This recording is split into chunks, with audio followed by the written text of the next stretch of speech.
ఒక్కసారి కొమ్మూరి గోల్డ్ కి కాల్ చేయండి. తాకట్లో ఉన్న మీ బంగారాన్ని విడిపించి మార్కెట్ ప్రైస్ కి వాళ్ళు కొనుక్కుని మిగతా డబ్బులు మీకు ఇచ్చేస్తారు. రైట్, బ్రేకింగ్ న్యూస్ చూస్తున్నాం. మన టీవీ స్క్రీన్ పై మంగ్లీపై కావాలనే తప్పుడు ఆరోపణలు చేస్తున్నారంటూ ఆవేదన వ్యక్తం చేశారు మంగ్లీ తమ్ముడు శివ. త్వరలోనే అందరిపై పరువు నష్టం దావా వేస్తామని చెప్పుకొచ్చాడు. సో బాధితులకు న్యాయం చేయాలని కోరుతున్నానంటూ మా అక్క మంగ్లీ చాలా మంచిదని చెప్పే ప్రయత్నం చేశాడు శివ.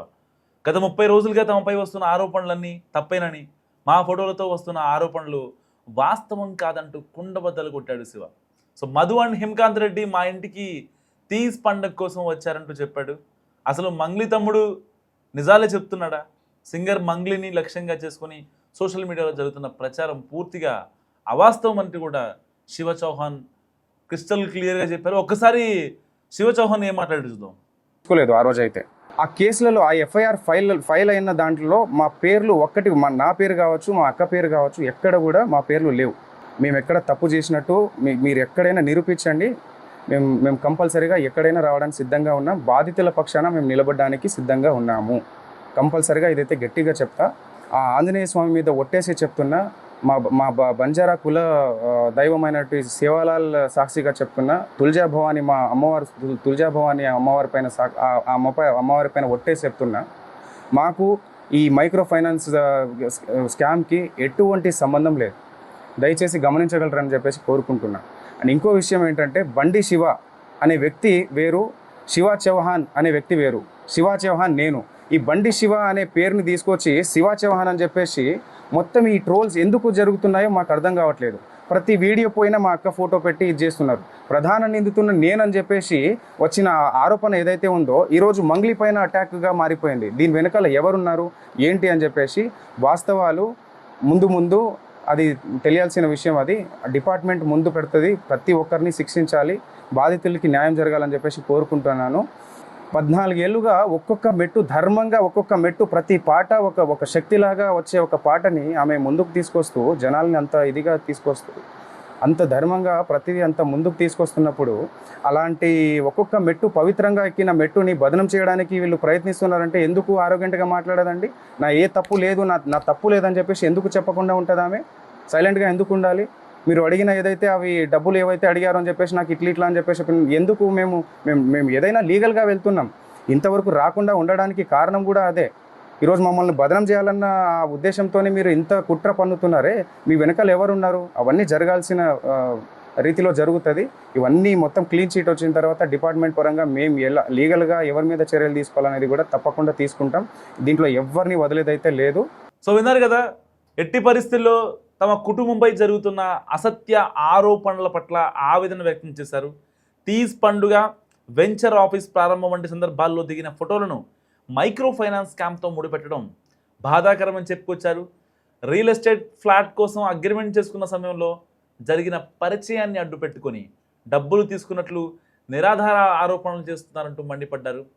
బాధితులు ఎవరు తమ పేర్లు ప్రస్తావించలేదని, అడ్వకేట్ సుబ్బారావు కోర్టులో పోరాడకుండా మీడియా ద్వారా ప్రజలను తప్పుదారి పట్టిస్తున్నారని విమర్శించారు. తామెప్పుడూ ఎవరిని బెదిరించలేదని, చట్ట ప్రకారమే ఈ ఆరోపణలు ఎదుర్కొంటామని శివ చౌహాన్ చెప్పుకొచ్చారు. సో మరి శివ చౌహాన్ చెప్తున్నది ఎంతవరకు నిజం? ఎందుకంటే ఇప్పటిదాకా మంగ్లీపై చాలామంది బాధితులు ఆరోపిస్తున్నారు. మంగ్లీని చూసే మేము డబ్బులు ఇచ్చాం, కేవలం మంగ్లీనే ఆ డబ్బుల్ని కట్టాలి, ఇక్కడ మేమంతా బాధితులం, మంగ్లీ ఒక్కటే ఎక్యూజ్డ్, అయితే నిందితురాలు అంటున్నారు బాధితులు. మరి ఇలాంటి నేపథ్యంలో అసలు మంగ్లీ చేసిన తప్పేంటి? ఇక్కడ బాధితులు అధిక వడ్డీ ఆశ చూసి ఇవ్వడమే వాళ్ళు చేసిన తప్ప, లేదంటే మంగ్లీ ఏ సెంట్రల్ మినిస్టర్ పేరు చూపించి ఈ డబ్బుల్ని మొత్తాన్ని లాగారు? సో గతంలో ఏదైతే అరెస్ట్ అయినటువంటి రమావత్ మధు, ఇప్పుడు తాజాగా శివ చౌహాన్, ఏదైతే మంగ్లీ తమ్ముడు, వీళ్ళంతగా వరుసగా చెప్తున్న మాట ఒక్కటే, మంగ్లీపై ఆరోపణలు అవాస్తవం, ఆవిడ నికార్సైన మనిషి, ఆవిడకి ఎలాంటి స్కామ్ల గురించి తెలియదు అని చాలా నీట్గా చెప్పే ప్రయత్నం చేస్తున్నారు. మరి ఇలాంటి నేపథ్యంలో అసలు మంగ్లీ నిజంగానే ఈ స్కామ్కి పాల్పడిందా? దాదాపుగా చాలామంది చెప్తున్నారు. అడ్వకేట్ సుబ్బారావు కావచ్చు, లేకపోతే ఇంకొకళ్ళు కావచ్చు. ఇటు బాధితులు కూడా దాదాపుగా 2-3 బాధితులు చనిపోయారు. కేవలం ఈ మైక్రో ఫైనాన్స్ స్కామ్లో ముగ్గురు బాధితులు చనిపోయారు. సో వీళ్ళంతా ఎట్టి పరిస్థితిలో మాకు డబ్బులు రీఫండ్ చేయాల్సింది మంగ్లీనే అంటూ వాళ్ళంతా మాట్లాడుతున్నారు. ముగ్గురు చనిపోయారు కూడా. సో బాధితుల కోసం ఒక పాదయాత్ర కూడా తెలంగాణలో స్టార్ట్ అయింది. ఒక మైక్రో ఫైనాన్స్ స్కామ్లో 2 తెలుగు రాష్ట్రాల్లో సంచలనం క్రియేట్ చేసిన మైక్రో ఫైనాన్స్ స్కామ్లో బాధితుల కోసం ఒక పాదయాత్ర జరుగుతుందంటే అది ఈ యొక్క యాత్ర అని చెప్పుకోవచ్చు. అది కూడా మంగ్లీ పేరు మీదే కనిపిస్తుంది. సో మరి ఇలాంటి నేపథ్యంలో ఇక్కడ స్కామ్ అయితే జరిగిందనేది వాస్తవం. మరి ఆ డబ్బులు ఎవరి దగ్గర ఉన్నాయి? అసలు ఆ డబ్బులు ఏదైతే నోట్ల కట్టల వీడియోలు రిలీజ్ అయ్యాయి, ఆ నోట్ల కట్టల వీడియోలు ఎవరివి? సో ఇవన్నీ ఇప్పుడు చాలామందికి అర్థం కానటువంటి సిచ్యువేషన్. బాధితుల పక్షాన నిలబడాలంటూ మంగ్లీ చెప్తున్నారు, మంగ్లీ తమ్ముడు శివ చౌహాన్ చెప్తున్నారు. అసలు ఆ బాధితుల పక్షాన మరి వీళ్ళు ఎందుకు వెళ్ళి నిలబడలేకపోతున్నారు? మంగ్లీ వెళ్ళిందా ఇప్పటిదాకా? దాదాపుగా 15 రోజుల నుంచి మంగ్లీ ఎప్పుడైతే పేరు ఈ మైక్రో ఫైనాన్స్ స్కామ్లో లాయర్ సుబ్బారావు మీడియాలోకి వచ్చినప్పుడు అండ్ పంజాగుట్ట దగ్గర కేసు పెట్టిన తర్వాత సో ఈ స్పాన్ అంతా ఒక 1 మంత్ అవుతుంది. 30 రోజులుగా గడిచిన 30 రోజులుగా ఈ స్కామ్ గురించి ప్రస్తావన జరుగుతుంటే 15 రోజులుగా ఈ యొక్క మంగ్లీ సో తనకి ప్రమేయం లేదు అని చెప్తుంది. మరి తన ప్రమేయం లేనప్పుడు ఎవరిపైనా కేసులు పెట్టనప్పుడు ఈ యొక్క బాధితుల పక్షాన ఆవిడ ఎందుకు నిలబడలేకపోతుంది? ఇప్పుడు ఇంతకుముందు రమావత్ మధు చెప్పింది ఒకటే, ఇప్పుడు ఈ యొక్క శివ చౌహాన్ మా అక్క మంచిది అని చెప్తున్నాడు. నిజంగానే మంగ్లీ ఒకవేళ ఎలాంటి ఆరోపణలు పాల్పడకపోతే ఒక ప్రాపర్ ప్రెస్ మీడియా ముందుకు వచ్చి ఇవి ఆధారాలు, నేను ఎలాంటి తప్పు చేయలేదు అని ఒక్కటైనా ఒక టెక్నికల్ ఎవిడెన్స్ కావచ్చు ఏదైనా చూపించుకోగలిగిందా? మరి ఎందుకు బయటకు రాలేకపోతుంది మంగ్లీ? నిజంగా చాలా అంటే అన్ని వేళ్ళు మంగ్లీ వైపు చూపిస్తున్నప్పుడు మంగ్లీ ఎందుకు రాలేకపోతుంది?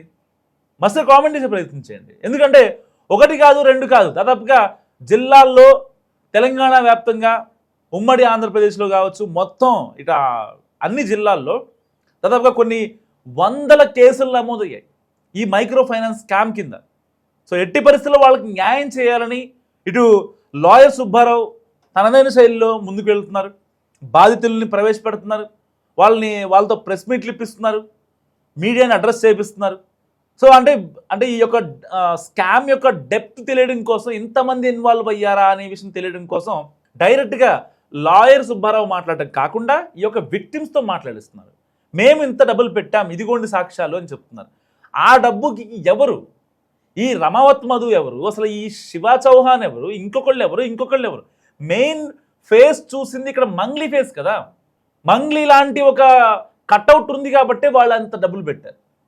అవునా కాదా? మస్తుగా కామెంట్ చేయండి. మంగ్లీ ఉంది కాబట్టి అక్కడ అన్ని కోట్లు వచ్చాయి. మంగ్లీ లేకపోతే అన్ని కోట్లు వచ్చాయి కాదు. ఏ రామారావో, ఏ సుబ్బారావో, ఏ పుల్లారావో ఒక మైక్రో ఫైనాన్స్ స్కామ్ చేస్తామంటే, లేకపోతే అధిక వడ్డీ ఇస్తామంటే, సిమెంట్ ఫ్యాక్టరీలో షేర్లు ఇన్వెస్ట్ చేస్తామంటే ఎవరు వస్తారు? అసలు ఎవరన్నా వచ్చే అవకాశం ఉందా?